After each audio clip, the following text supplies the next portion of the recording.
the open question at this point is whether the Chinese manufacturing model collapses this year. There's no way it's going to survive the decade. The Chinese population is in collapse. The one-child policy is now 40 years old. They have been revising some of their census data. They now think that they overcounted their population by in excess of 100 million people. They were the fastest aging, fastest collapsing demography in human history before that data revision. Now we're just looking at a collapse of their ability to be competitive in anything. So the question is not, will China be the superpower? The question is, how soon will China collapse as a nation state? And that is definitely going to be this decade at this point. We also know that because of the Ukraine war, the Chinese are likely to get less stuff from the Russians than they did before, because most of the stuff that China imports from Russia comes from Eastern Siberia. The Russians don't have the technology to operate the fields in Eastern Siberia, and all the foreigners have left. So those are all shutting down. So China is the big loser from most of these shifts, whether it's the Ukraine war, or deglobalization, or depopulation, or populism. They're the farthest away from where the raw materials are coming from. They don't have a navy that allows them to go out and get them themselves. They are completely at the United States' mercy for the success or failure of their system. And the Americans just are done doing that sort of heavy lifting. Two things. Number one, the Americans aren't happy unless they're stressed about something. And it's easy to stress about a boogeyman. We were stressed about the Soviets until they collapsed in a day. Most of us didn't see that coming. So China's just the next iteration of that. Same thing with Japan. Also, we've had the perfect environment for the Chinese for the last 50 years, especially in the post-Cold War system where the United States was holding up the ceiling of globalization and maintaining market openness without a cost. And so a lot of countries, whether it's in Europe or Asia, have really done well in that environment, but it's all dependent on the United States continuing to do that. And we're not anymore. And let me give you a third one real quick that's not demography and not manufacturing. Is it finance? As soon as you ask the next question, I'm sure it's going to pop right back in. Could it be finance or debt? So with the baby boomers being mature, but not retired yet, we have been in the greatest capital bubble in human history with capital costs being the lowest they've ever been and capital systems being the most liquid. In that environment, when cost of finance is no longer really an issue, everyone builds out everything, because it makes sense if interest rates are 1 versus interest rates being 10. And in that environment, China was able to develop with a speed and a fervor that no country in history has ever been able to contemplate. But now that labor costs are higher, now that manufacturing costs are higher, now that financial costs are higher, you have to make the case for each individual development in a way, not just in China, but for foreigners going into China, that can't be done in the way that it's been done in the last 30 years.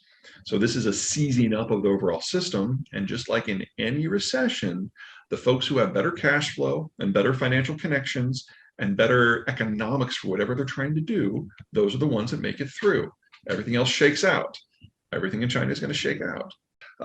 At this moment, we've got, I hesitate to call it a stalemate. That's not quite the right word, but the Russian advance in eastern and southern Ukraine is definitely stalled. And more weapon systems from the West are getting in, which are contributing to that. And the Ukrainians now have more people on the front line than the Russians do. I do expect a general Russian mobilization, and I do expect that to push the Ukrainians back and ultimately break their capacity. The limiting factor on both sides now is how quickly both sides can bring equipment into the war front. The West is starting to run low. Canada and Germany have exhausted most of their stores, and nobody wants to exhaust their frontline equipment so that they don't have a military. And building out supply chains in peacetime for this sort of stuff has always been a hard carry. So like Raytheon can only produce about 2,000 Javelin missiles a year. And they think it's going to take them over a year to increase that to 4,000. Well, we've already shipped them 2,000 missiles. We're starting to run out. We're not there yet. And there are some new systems like the howitzers with the Excalibur rounds that are potentially game changing. So I don't want to be overly pessimistic for the Ukrainians here.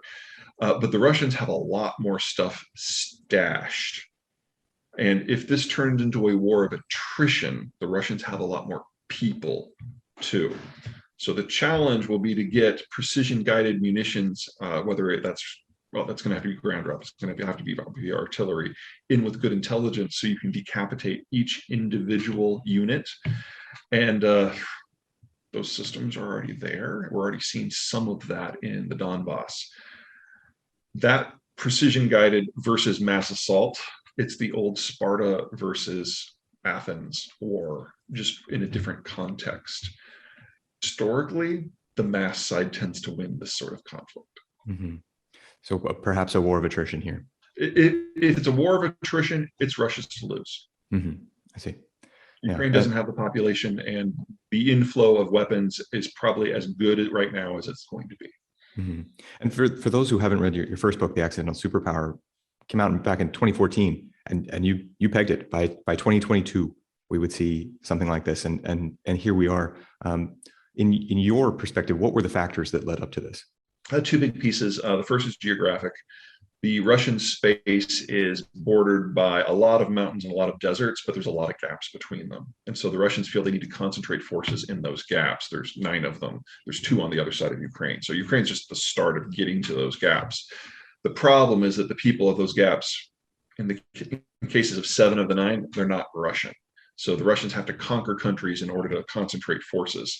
So that's the why. The why now is demographic. The Russian population started collapsing post-Cold War. Their birth rate halved and their death rate doubled. So this is really the last generation that can field an army and attempt this. If they didn't do this now, the next time there was a war and someone did come through one of those gaps, the Russians would have a small army to defend a huge frontier, and they couldn't pull it off. So they've got to plug those gaps now if they're going to survive to the second half of this century. Mm-hmm.